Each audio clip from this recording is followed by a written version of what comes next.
السلام عليكم ورحمة الله وبركاته. إن الحمد لله نحمده ونستعينه ونستغفره ونعوذ بالله من شرور أنفسنا ومن سيئات أعمالنا. من يهده الله فلا مضل له ومن يضلل فلا هادي له. وأشهد أن لا إله إلا الله وحده لا شريك له وأشهد أن محمدا عبده ورسوله صلى الله تعالى عليه وعلى آله وصحبه وسلم تسليما كثيرا. أما بعد فأعوذ بالله من الشيطان الرجيم. شهر رمضان الذي أنزل فيه القرآن هدى للناس وبينات من الهدى والفرقان فمن شهد منكم الشهر فليصم ومن كان مريضا أو على سفر فعدة من أيام أخر. সম্মানিত বাংলা ভাষাভাষী রোজাদার ভাতৃমণ্ডলী, আল্লাহ রাব্বুল আলামিনের প্রশংসা এবং প্রিয় নবী সাল্লাল্লাহু আলাইহি ওয়াসাল্লামের ওপর সালাতু সালামের পর আজ সোমবার 3রা রমজান 1446 হিজরি মোতাবেক 3রা মার্চ 2025 আমাদের ইসলামিক কালচারাল সেন্টার দাম্মামের যে ইফতার ক্যাম্প, তাতে আপনাদেরকে জানাই মোবারকবাদ, স্বাগত জানাই, আপনাদের জানাই আহলান ও সাহলান। আল্লাহ রাব্বুল আলামিন আপনাদেরকে সমস্ত ভালো কাজের তৌফিক দান করেন এবং সমস্ত গুনহার কাজ থেকে, পাপ থেকে বেঁচে থাকার তৌফিক দান করেন। যদি আল্লাহর ফরজ ওয়াজিব আদায় করেন, হারাম নাজায়েজ থেকে বেঁচে থাকেন, ভালো কাজ যেগুলি আল্লাহ ফরজ করেছেন সেগুলি অবশ্যই করেন, আর যেগুলো খারাপ মন্দ কাজ হারাম করে সেগুলো থেকে পুরোপুরি বেঁচে থাকেন, তারপরে সুন্নত নফল বেশি বেশি করেন, অপছন্দনীয় কথা কাজ থেকে বেঁচে থাকেন, তো ইনশাআল্লাহ তাআলা যেমন দুনিয়াতে আল্লাহ রাব্বুল আলামিন সবচেয়ে বড় নিয়ামত দিয়েছেন ঈমান ইসলাম, তেমনি জান্নাতের সবচেয়ে বড় নিয়ামত আল্লাহ রাব্বুল আলামিন দেবেন জান্নাতুল ফিরদৌস, এবং তার সাথে আল্লাহ রাব্বুল আলামিনের সাক্ষাৎ, মোলাকাত, দিদার হাসিল হবে। আল্লাহ রাব্বুল আলামিন যেন আমাদেরকে জান্নাতুল ফিরদৌস দান করেন এবং আমাদের সিয়াম কিয়াম যেন কবুল করেন। রমজান মাস এবং রমজান মাসের যে ইবাদত বন্দেগীগুলি রয়েছে তার মধ্যে বিশেষ করে সিয়াম, রোজা, এর বিভিন্ন দিকের মাসাইল রয়েছে। বিভিন্ন বিষয়গুলি জানা অত্যন্ত জরুরি। তার মধ্যে কিছু ফরজ, কিছু সুন্নাত মুস্তাহাব রয়েছে। আজকে প্রথমখানে রোজা বা সিয়ামের কিছু সুন্নত কাজগুলি আপনাদের সামনে বর্ণনা করি, যেগুলি অনেকেই হয়তো করতে পারলেন না, তখন না জানার কারণে পেরেশান হয়ে যান যে এই কাজটি তো আমি করতে পারলাম না, তো আমার রোজা হবে কি হবে না। যেমন এক্ষুনি এক ভাই জিজ্ঞাসা করছিলেন যে আজকে আমি সাহরি খেতে উঠতে পারিনি, ফজর হয়ে গেছে, বরং 5:10 বেজে গেছে, তার মানে ফজরের যে আজানের সময় তারপরে আরও মোটামুটি 20 মিনিট মোটামুটি হয়ে গেছে, অথবা জামাতও হয়ে গেছে, ধরেন সূর্য উঠে গেছে, আপনি জাগতে পারেননি, আপনার রোজা হবে না হবে না। এখানে দুটো বিষয় জানা জরুরি। একটি বিষয় নিয়তের বিষয়, আর একটি হচ্ছে সেহরির বিষয়, সাহরি খাওয়া। এই দুটো মাসলা জানা জরুরি। 1 নম্বর মাসলা বা 1 নম্বর বিষয়টি নিয়ে আলোচনা করি, সেটি হচ্ছে নিয়ত করা। নিয়ত কি করতে হবে? করতে হবে না পড়তে হবে? যারা বলছেন নিয়ত পড়তে হবে ওরা একটু হাত ওঠান। নিয়ত পড়তে হবে? যারা পড়া পার্টি তারা হাত ওঠান। নিয়ত পড়েন যারা, নাওয়াইতো বলে যারা নিয়ত পড়েন তারা হাত ওঠান। এই যে একটা হাত উঠেছে কিন্তু নিয়ত পড়া লোকের, তার মানে কিছু লোক আছে যারা আপনারা নিয়ত পড়েন। আচ্ছা, যারা নিয়ত পড়েন তাদেরকে বলছি, রোজার শুধু নিয়ত পড়েন আর নামাজের নিয়ত পড়েন। যাকাত দেন তখন নিয়ত পড়েন, দান সাদকা করেন তখন নিয়ত পড়েন, হ্যাঁ? যখন আপনি জিকির আজকার সুবহান আলহামদুলিল্লাহ পড়েন তখন নিয়ত পড়েন, তখন কেন পড়েন না? ওগুলো ইবাদত না? তো নিয়ত যদি করতে হয় প্রত্যেকটি ইবাদতের জন্য নিয়ত করতে হবে, মানে নিয়ত পড়তে হবে। নিয়ত যদি পড়তেই হয় তাহলে যেমন নামাজের জন্য নাওয়াইতো পড়বেন আপনি, আর রোজার জন্য নাওয়াইতো পড়বেন গদ বাঁধা, যেটা এক শ্রেণীর বেদাতি মুরব্বীরা শিখিয়ে দিয়েছে। আল্লাহও শেখাননি, রসুলও শেখাননি, কোনো সাহাবিও শেখাননি, কোনো ইমামও শেখাননি, আবু হানিফা, শাফি, মালিক, আহমদ কেউ শেখাননি। নিজেকে পরম্পরা দেখা দেখি হানাফি বলছেন, কিন্তু জানেন না যে ইমাম আবু হানিফা রাহিমাহুল্লাহ এই আপনাদের বেদাতি নিয়াতের স্বপ্নও দেখেননি। পড়া তো দূরের কথা, আবু হানিফা ইমাম তিনি স্বপ্ন দেখেননি যে আমার মোকাল্লিদরা, আমার মযহাবধারীরা নিয়ত পড়বে নাওয়াই তানাসুমা গাদান লাকা মিন শাহরি রমাদান, অথবা নাওয়াইতু আন উসাল্লি লিল্লাহি তাআলা সালাতাল মাগরিব সালাসা রাকাতিন মুতাওয়াজ্জিহাল কাবাতি শরীফাতে ফরিদাতান লিল্লাহ মুতাওয়াজ্জিহাল কাবাতি শরীফাতে। আল্লাহু আকবার। কোথায় বলেন এটা? বললাম তো, আল্লাহ বলেননি, নবীও বলেননি, 4 খলিফাও বলেননি, আর কোনো সাহাবিও বলেননি, 4 ইমাম আবু হানিফা, শাফি, মালিক, আহমদও বলেননি, আর তারাও পড়েননি। কিন্তু আপনাদের মুরব্বীরা এসব বিদাতি ধর্মকর্ম শিখিয়েছে। সুতরাং সৌদি আরবে এসে শুধু পয়সা নিয়ে গেলে হবে না, আর মদিনার খেজুর নিয়ে গেলে হবে না, আর মক্কার জমজম নিয়ে গেলে হবে না। এখান থেকে আগে ইসলামটা নিয়ে যেতে, সহি ইসলাম নিয়ে যেতে হবে। কারণ সঠিক ইসলামটা এইখানে পাবেন। যেখানে যে ঘটনা ঘটে সেখানে ঘটনার আসল তথ্য পাওয়া যায়। ঘটনা ঘটেছে ধরেন বাংলাদেশে, আর যদি আবার সৌদি আরবে এর তদন্ত করবো, তো এখানে তদন্ত করে কি পাবেন? কিছু পাবেন? তাহলে ইসলাম এসেছে মক্কা মদিনায়, এখানে খাঁটি ইসলাম পাওয়া যাবে। যদি আপনি ভারতে খুঁজেন, তাহলে কি আর খুঁজে পাবেন যে দেওবন্দে ইসলাম খুঁজবো আমি, ওই বেরলভী রেজভিদের ওইখানে ইসলাম খুঁজবো, তাহলে কি আর খুঁজে পাবেন? কখনো খুঁজে পাবেন না। তাহলে ইসলাম নিয়ে যেতে হবে রাসূলুল্লাহ সাল্লাল্লাহু আলাইহি ওয়াসাল্লামের দেশ থেকে, মক্কাতুল মুকাররমা থেকে, নবী সাল্লাল্লাহু আলাইহি ওয়াসাল্লাম মাতৃভূমি আর মদিনা মুনাওয়ারা থেকে, যেখানে রাসূলুল্লাহ সাল্লাল্লাহু আলাইহি ওয়াসাল্লাম দীর্ঘ 10 বছর হিজরত করে এসে থেকেছেন এবং সেখানে পূর্ণরূপে ইসলামকে প্রতিষ্ঠা করেছেন, এবং সেখানে তিনি বিদায় নিয়েছেন, ইন্তেকাল করেছেন। সেখানকার ইসলাম নিতে হবে। মক্কা মদিনার ইসলাম যদি নিয়ে যেতে পারেন, আর তার সাথে কিছু হালাল রুজি নিতে পারেন, হজ উমরা নিয়ে যেতে পারেন, তাহলে আপনি সফল। হজ উমরা নিয়ে গেলেন বেদাতি তরিকার, নিয়ত পড়া উমরা, নিয়ত পড়া হজ, আর আপনি এখান থেকে কিছু ইবাদত বন্দি করে গেলেন, কিন্তু বেদাতি আমল করে গেলেন, আপনি নবী সাল্লাল্লাহু আলাইহি ওয়াসাল্লামের মদিনার ইসলাম নিয়ে গেলেন না, লাভ হবে না কিছু। টাকা পয়সা নিয়ে কি করবেন? টাকা পয়সা থেকে যাবে, আপনি চলে যাবেন, অথবা টাকা পয়সা আপনার আগেই বিদায় নেবে, কোনো কাজে আসবে না। তাহলে আসল ইসলামটা শিখে যান রাসূলুল্লাহ সাল্লাল্লাহু আলাইহি ওয়াসাল্লাম দেশ থেকে। নিয়ত কি করতে হবে? পড়তে হবে না করতে হবে? পড়তে হবে। করে কোন জায়গা দিয়ে আর পড়ে কোন জায়গা দিয়ে? যে বলবেন একজন হাত তুলে বুঝান, পড়ে কোন জায়গা দিয়ে? পড়ে এখান দিয়ে, মুখ দিয়ে পড়ে। আর করে কোনখান দিয়ে? কলব দিয়ে, হৃদয় দিয়ে। হৃদয়, কলব দিয়ে নিয়ত করতে হয়, মানে মনের সংকল্পের নাম হচ্ছে নিয়ত। আপনারা যে এখানে ইফতার ক্যাম্পে এসছেন, ইফতার করতে আসেন নাই? ইফতার করতে এসছেন, তাই না? আচ্ছা, দিনের কথা শুনতে এসেছেন, দিনের কথা শোনাটা সওয়াবের কাজ না? এই নিয়তে তো এসছেন, এই নিয়তে এসছেন না? মানে কি নিয়ত পড়ে এসছেন? এই নিয়ত মানে এই সংকল্প নিয়ে, মনের ইচ্ছা নিয়ে এসছেন যে ওখানে গিয়ে দিনের কিছু কথা শুনবো, আর ওখানে আমি রোজাটা ইফতার করব। মনের ইচ্ছার নাম হচ্ছে নিয়ত। নিয়তের মানেই হচ্ছে অন্তরের সংকল্প, আজিমাতুল কলব, কলবের দৃঢ় ইচ্ছা, যেটা মানুষ মন থেকে ইচ্ছা করে সেটাকে নিয়ত বলা হয়। সেটা এখান দিয়ে করা হয়, এখান দিয়ে করা ফরজ, আর এখান দিয়ে করা, মুখ দিয়ে করা বেদাত, হারাম কাজ। ভালো করে শুনেন। তাহলে আপনি সাহরি খাওয়ার সময় নাওয়াইতা নাসুমা গাদান পড়বেন, এটি বেদাত, গুনহার কাজ করলো, বেদাতিন দালালা।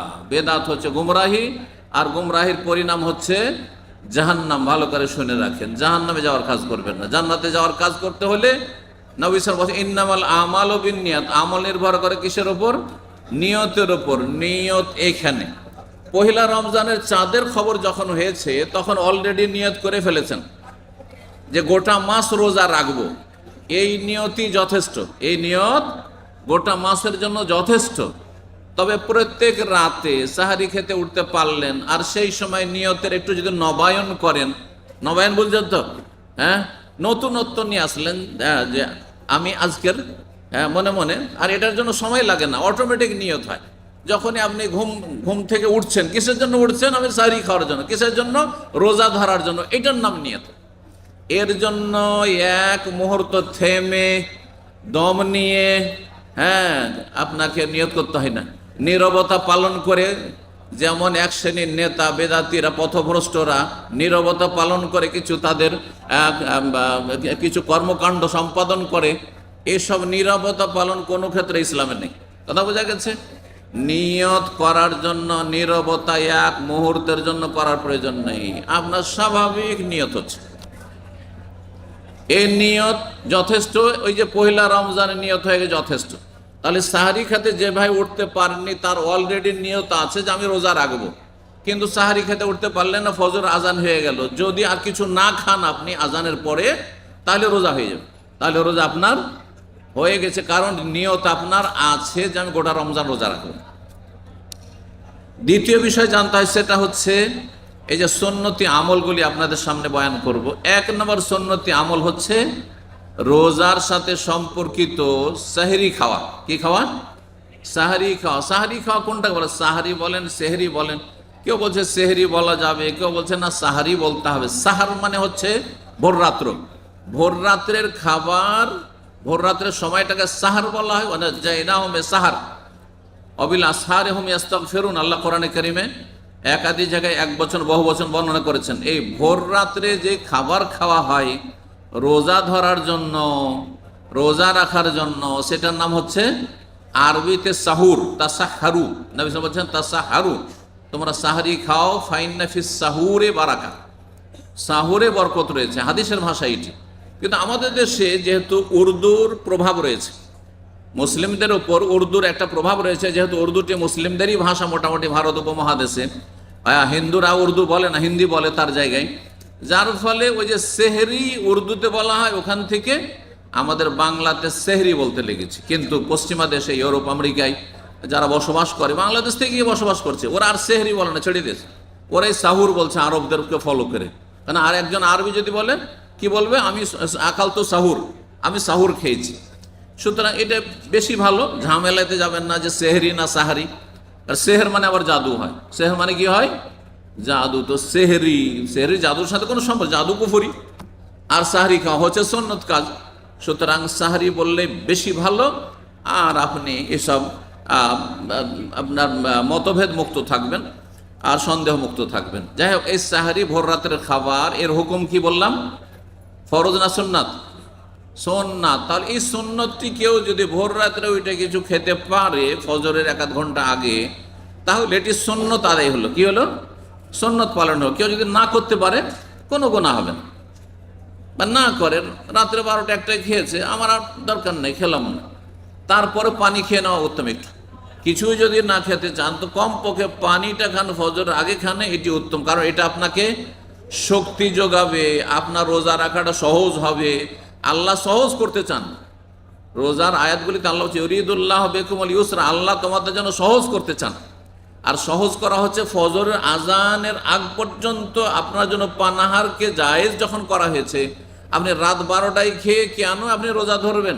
ফজর হইতে হইতে পেট খালি হয়ে গেল, সব হজম হয়ে গেল, পিপাসা লেগে গেল। তা না করে ফজরের আগে খানে আপনি কমপক্ষে 3টি খেজুর খান, আর বেশি পারলে বেশি খান, না হলে কমপক্ষে 1টি খেজুর খান, এটা বেশি ভালো। আর তার সাথে আপনি পানি খান পর্যাপ্ত পরিমাণে, যাতে করে রোজা রাখা আপনার জন্য সহজ হয়। এক কথায় সাহারির হুকুম হচ্ছে কি? সুন্নাত, ফরজ না। কেউ যদি সাহারি নাও খায়, শুধু নিয়ত করে যে আমি রোজা রেখে নিলাম, হবে না? হবে না। অন্তরে নিয়ত করবে। মুখে নিয়ত করা গুনার কাজ, বেদাত, আর অন্তরে নিয়ত করা ফরজ কাজ। ভালো করে দুটি কথা শুনে রাখেন। সাহারি সম্পর্কে রাসূলুল্লাহ সাল্লাল্লাহু আলাইহি ওয়াসাল্লামের বেশ কিছু হাদিস রয়েছে। তার মধ্যে একটি হাদিস বুখারী মুসলিমের, তাসাহারু, নবী সাল্লাল্লাহু আলাইহি ওয়াসাল্লাম তোমরা সাহারি খাও, সাহারি করো, ভোর রাত্রে খানা খাও রোজা ধরার জন্য। ফাইন্না ফিস সাহুরে বারাকা, সাহারি খেলে এতে অনেক বরকত আছে। সাহারি খেলে বরকত, এক হচ্ছে এই খাবারটা খেলেন, এটা সারাদিন আপনার শরীরে শক্তি এনার্জি রাখবে, এটা একটি বরকত। 2 নম্বর বরকত হচ্ছে যে আপনি খেতে বসলেন, বিসমিল্লাহ বললেন, খেয়ে দিয়ে আলহামদুলিল্লাহ বললেন, এইটা একটা বরকতের দিক। 3 নম্বর বরকতের দিক হচ্ছে ভোর রাত্র, সারা রাতের মধ্যে সবচাইতে উত্তম সময়। এই সময় বান্দার নিকটবর্তী আল্লাহ রাব্বুল আলামিন হন প্রথম আকাশে, এবং বান্দার দোয়া শোনেন, বান্দার ডাকে সাড়া দেন, বান্দার তওবা কবুল করেন। আপনি সাহারি খাওয়ার বাহানায়, সাহারি খাওয়ার জন্য যে উঠলেন, এই ওসিলাতে একটু দোয়াও হয়ে গেল, হয়তো আল্লাহর কাছে কিছু চাওয়াও হয়ে গেল, এই যে একটি সুযোগ পেলেন ভোর রাতের মোবারক সময়টিতে। এই বিভিন্ন দিককে কেন্দ্র করে এই সাহারিতে বরকত রয়েছে, রাসূলুল্লাহ সাল্লাল্লাহু আলাইহি ওয়াসাল্লাম বলেছেন। তারপর আর একটি দিক রয়েছে যে ইহুদি নাসারারও রোজা রাখতো, মূসা আলাইহিস সালামের উম্মত রোজা রাখতো, ঈসা আলাইহিস সালামের উম্মত রোজা রাখতো, কিন্তু তাদের সাহারির বিধান ছিল না। তারা যতক্ষণ জেগে থাকতো খাবার বৈধ ছিল, আর ঘুমিয়ে গেলে হারাম হয়ে গেল।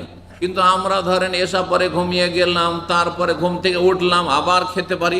আল্লাহ আমাদের জন্য রোজাকে সহজ করেছেন।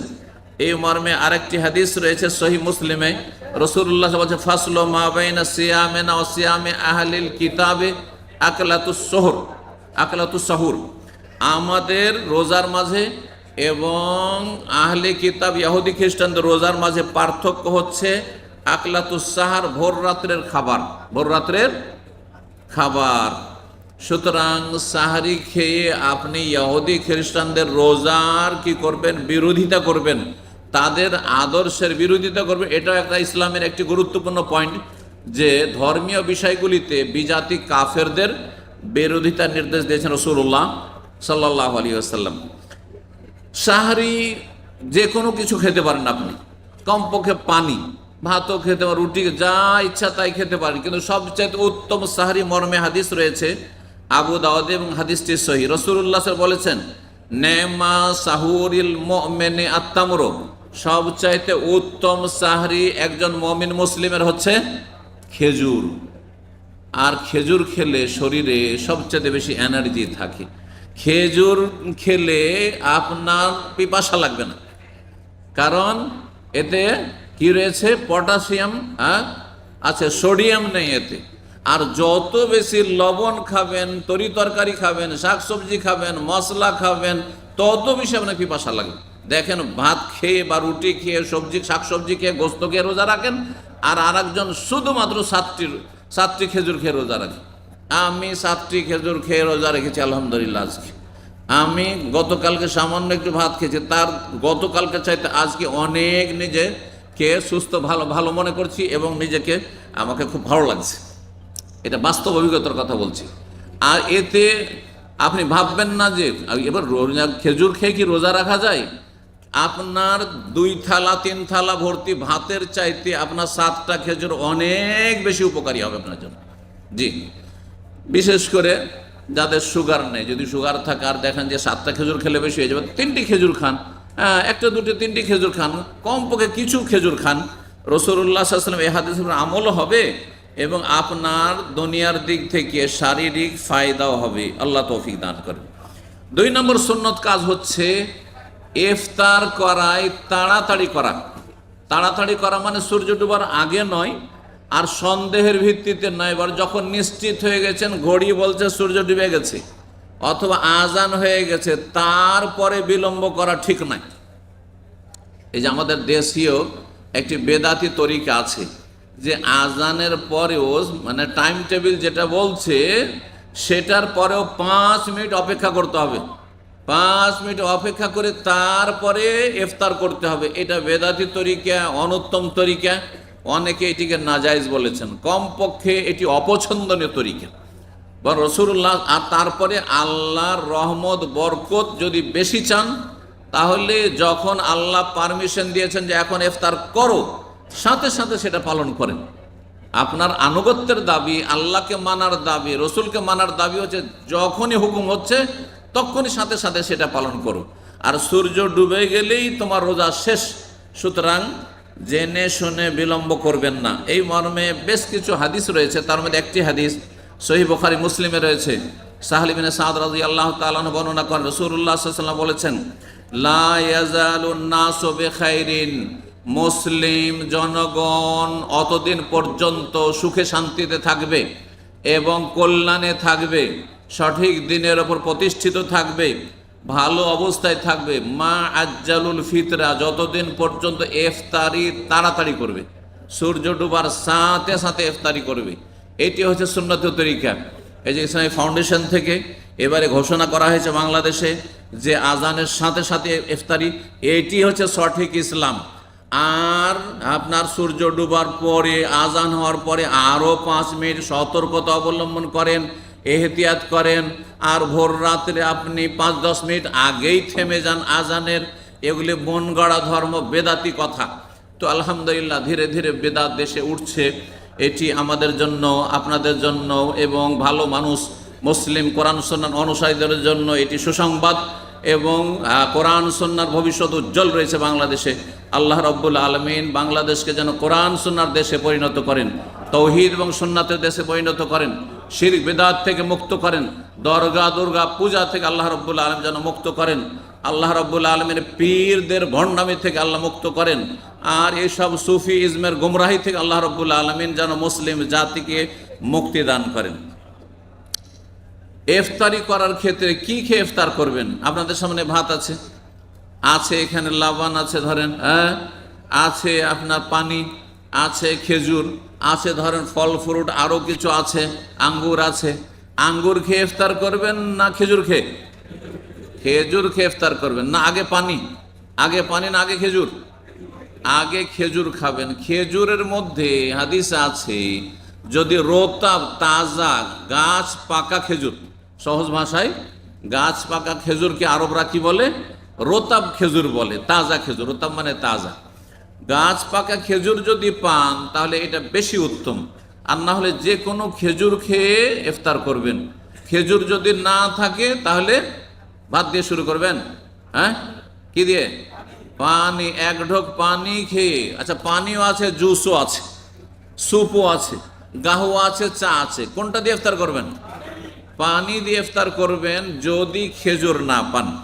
এই মর্মে রাসূলুল্লাহ সাল্লাল্লাহু আলাইহি সাল্লামের হাদিস রয়েছে। আনাস রাদিয়াল্লাহু তাআলা আনহু বর্ণনা করেন, কানান নবী সাল্লাল্লাহু আলাইহি ইফতারু, বলছেন কানান নবী ইফতারু ক্বাবলা ইউসাল্লি আলা রতাবাত।